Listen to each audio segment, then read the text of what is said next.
Future planning എന്തൊക്കെയാ? ഞാൻ ജുമാനയോടാ ചോദിച്ചത്. ഇതന്നെയാണ് പിന്നെ കുറച്ച് കുക്കിംഗ് എക്സ്പെരിമെന്റ്സ് അതൊക്കെ തന്നെ. ഒരു ബുക്ക് എഴുതിയിട്ടുള്ളൂ? 2 ബുക്ക് എഴുതിയിട്ടുണ്ട്. പിന്നെ ഇപ്പൊ ഒന്നിങ്ങനെ എഴുതിക്കൊണ്ടിരിക്കുകയാണ്. ഞാൻ ചോദിക്കട്ടെ, ഈ പുതിയൊരു ഐറ്റം ഉണ്ടാക്കാൻ എങ്ങനെയാണത് തോന്നുന്നത്? അത് ഇത് മിക്സ് ചെയ്താൽ ചീറ്റി പോവില്ലയോ എന്നുള്ളത് കുറെ ചെയ്തിട്ട് ശേഷമാണോ ഫൈനലൈസ് ചെയ്യുന്നത്? ഒന്നെങ്ങനെ വെച്ചാൽ നമ്മളിപ്പോ ഏതെങ്കിലും ഒരു വിഭവം കഴിച്ചു കഴിയുമ്പം നമുക്ക് തോന്നുമല്ലോ ഇന്ന കോമ്പിനേഷൻസ് ആണ്. പിന്നെ നമ്മുടേതായ രീതിയിൽ നമുക്കത് എങ്ങനെ എളുപ്പത്തിൽ ചെയ്യാമെന്നൊന്ന് ട്രൈ ചെയ്ത് നോക്കും. അതാണ് മെയിൻ ആയിട്ടും.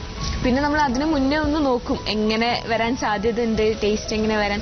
മെയിനായിട്ടും ഞാൻ ഇവിടെ വന്നിട്ട് 1 വർഷം 1.5 വർഷം ചെയ്തു എന്ന് പറയുന്നത് ഈസി കുക്കിംഗ് എന്ന് പറഞ്ഞ ഷോ ആണ്. അപ്പം ചെറിയ നമുക്ക് ഇവിടുത്തെ ആ ഒരു ലൈഫിനെ പറ്റി ചെറിയ ചെറിയ റെസിപ്പീസ് ആണ്. അപ്പൊ അങ്ങനെ നമ്മളിപ്പോ വലിയ ചെയ്യുന്ന റെസിപ്പീസ് എങ്ങനെ ചെറുതായിട്ട് ചെയ്യാം, കുറച്ച് ടൈമിൽ ചെയ്യാം, അതൊക്കെയാണ് മെയിൻ എക്സ്പെരിമെന്റ്സ് ആയിട്ട് ചെയ്ത് നോക്കുന്നത്. വീട്ടില് സാധാരണ ഭക്ഷണം നാടൻ ഭക്ഷണമാണോ ഈ പറയുന്ന ആഡംബരമുള്ള ഭക്ഷണങ്ങളാണോ ഉണ്ടാക്കുക? നാടൻ ഭക്ഷണം ഉണ്ടാക്കാറുണ്ട്. ആഡംബരം എന്ന് ഉദ്ദേശിച്ചത് ഇപ്പൊ പാസ്റ്റ, അതുപോലെ ഇറ്റാലിയൻ, ചൈനീസ് ഫുഡ് വല്ലപ്പോഴും അല്ല, അല്ലാതെ ഡെയിലി ആഡംബരമായിട്ട് ആക്സെപ്റ്റ് ചെയ്തില്ല. അങ്ങനെയല്ല, അത് ഇവിടുത്തെ ഒരു കൾച്ചറിന്റെ ഭാഗമായിട്ടൊന്നും പറയാം. എല്ലാം നമ്മൾ വേറൊരു കാര്യം ചെയ്താൽ ഞാൻ ഇവിടെ ഓരോ ഫാസ്റ്റ് ഫുഡിൽ കൊണ്ടുപോയിട്ട് കഴിപ്പിച്ചു കൊടുക്കും, എന്നിട്ട് അത് വീട്ടിലുണ്ടായിരിക്കും. അപ്പൊ പിന്നെ അത് നമുക്ക് ലാഭമാണ് പോക്കറ്റില്. പിന്നെ ഓരോ നല്ലൊരു ശതമാനം കേസിലും നല്ലൊരു അതിലും ടേസ്റ്റ് ആയിട്ടാണ് പുള്ളിക്കാരി ഉണ്ടാക്കല്. അങ്ങനെ ഒരു എന്താണ് ഒരു കൾച്ചറാണ് ഇപ്പൊ ഇവിടെ ഉള്ളത്.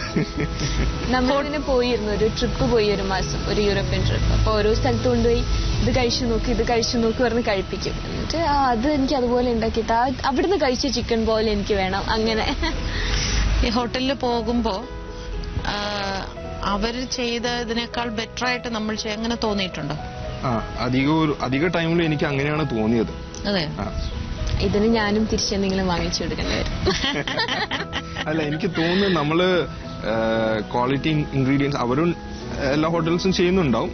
പക്ഷെ നമ്മൾ അറിഞ്ഞ് ചെയ്യുന്നതല്ലേ, നമ്മള് ടേസ്റ്റ് ചെയ്ത് ഉണ്ടാക്കുന്നതിനിടയ്ക്ക് ടേസ്റ്റ് ചെയ്യുന്നതുകൊണ്ടായിരിക്കാം എനിക്ക് തോന്നുന്നത് അത് കുറച്ചും കൂടി എഫക്റ്റീവ് ആണെന്ന് തോന്നുന്നു.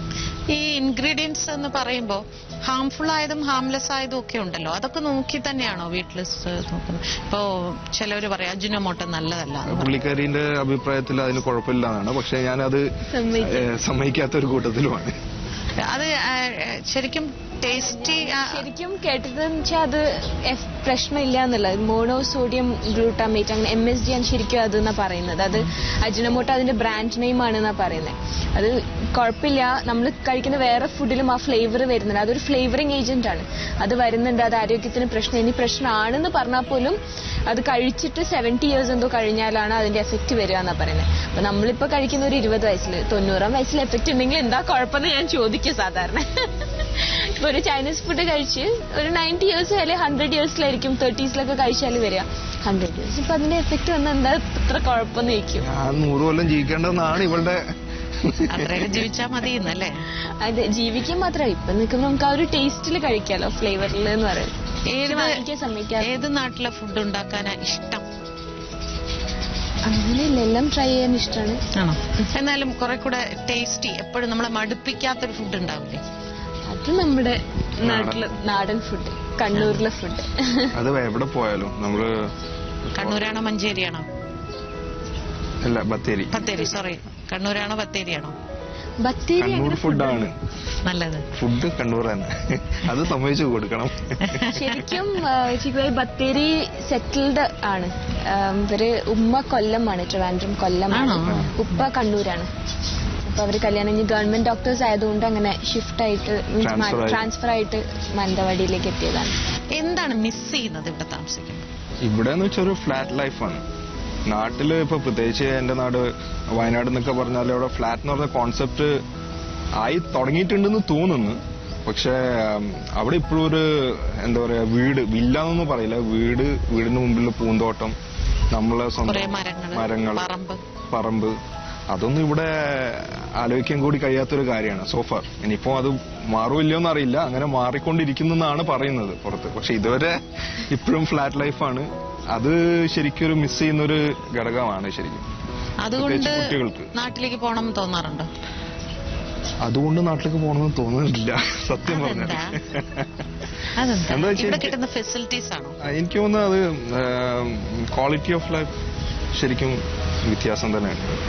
പ്രത്യേകിച്ച് നാടായിട്ട് കമ്പയർ ചെയ്യുമ്പോൾ കുറച്ചും കൂടി ക്വാളിറ്റി കുറച്ചും കൂടി അഫോർഡബിൾ ആണ്. എനിക്ക് സത്യം പറഞ്ഞ ഒരുപാട് സ്പേസ് ഇഷ്ടമല്ല. കുറച്ച് പേടിയും കുറച്ചൊരു അങ്ങനെ ഒരു ടെൻഷനുള്ള കൂട്ടത്തിലാണ്. അപ്പം വലിയ വീട്, നാട്ടിലാണെങ്കിൽ ഒറ്റയ്ക്ക് വീട്, എനിക്ക് ആ ഒരു ഫീലിംഗ് ഇഷ്ടമല്ല. എനിക്ക് കുറച്ച് ചെറിയ സ്പേസ്, എല്ലാവരും ഈസിലി അടുത്തടുത്തടുത്ത് ഉള്ള ഒരു ഫീലിംഗാണ് ഇഷ്ടം. പക്ഷെ കുട്ടികളാകുമ്പോൾ ഇപ്പം മോളായപ്പോൾ തന്നെ ഞങ്ങൾ കുറച്ച് വലിയൊരു ഫ്ലാറ്റിലേക്ക് മാറി. അപ്പോൾ തോന്നുന്നു കുറച്ച് സ്പേസ് വേണം, കുറച്ചും കൂടെ വലുതാകുമ്പോൾ ഒന്ന് ഓടി കളിക്കണം, വില്ല പോലെ വേണം എന്നൊക്കെ തോന്നുമായിരുന്നു. അപ്പോ സന്തോഷം, ഇവിടെ തന്നെ ജീവിക്കൂ. വയസ്സായിട്ട് നമുക്ക് ബത്തേരിയിൽ വെച്ച് അല്ല കണ്ണൂർ വെച്ച് കാണാം. കണ്ണൂർ സെറ്റിൽ ആണോ? ബത്തേരിയിൽ വെച്ച് കാണാം. ഓക്കെ, സന്തോഷം.